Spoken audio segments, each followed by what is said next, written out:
നമസ്കാരം, കൊട്ടാരക്കര മീഡിയയിലേക്ക് സ്വാഗതം. കോൺഗ്രസിന് വീണ്ടും തലവേദനയായിരിക്കുകയാണ് ശശി തരൂർ. ഇത്തവണ തരൂരിന്റെ വിമർശനം ഇന്ദിരാഗാന്ധിക്കെതിരെയും അടിയന്തരാവസ്ഥക്കെതിരെയുമാണ്.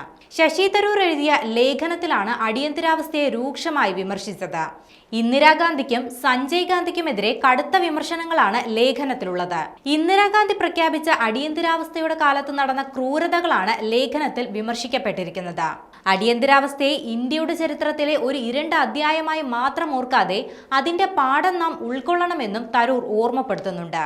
ഇന്ദിരാഗാന്ധിയുടെ കാർക്കശത്വം പൊതുജീവിതത്തെ ഭീതിയിലാക്കി. തടങ്കലിലെ പീഡനങ്ങളും വിചാരണ കൂടാതെയുള്ള കൊലപാതകങ്ങളും പുറം ലോകം അറിയാതെ പോയി.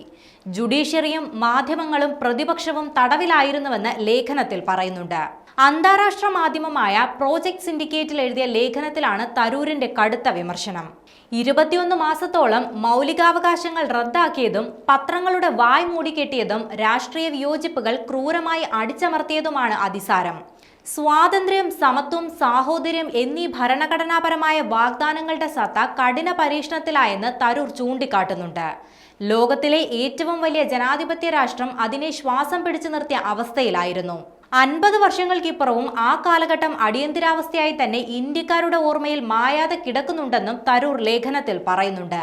വിയോജിപ്പുകളെ നിശബ്ദമാക്കിയതും യോഗം ചേരാനും എഴുതാനും സംസാരിക്കാനുമുള്ള മൗലികാവകാശങ്ങൾ ചുരുക്കിയതും ഭരണഘടനാപരമായ നിയമങ്ങളെ അവഗണിച്ചതും ഇന്ത്യൻ രാഷ്ട്രീയത്തിൽ മായാത്ത മുറിവുകളായിട്ടുണ്ട്.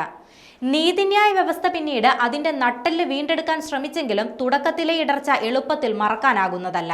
അടിയന്തരാവസ്ഥ പിൻവലിച്ചതിനു ശേഷം 1977 മാർച്ചിൽ നടന്ന പൊതു തിരഞ്ഞെടുപ്പിൽ ഇന്ദിരാഗാന്ധിയും അവരുടെ പാർട്ടിയും വൻ ഭൂരിപക്ഷത്തിൽ പരാജയപ്പെടുത്തിയതിൽ ജനങ്ങൾ അവരുടെ പ്രതികരണം പ്രകടിപ്പിച്ചെന്നും തരൂർ ലേഖനത്തിൽ ചൂണ്ടിക്കാട്ടുന്നുണ്ട്.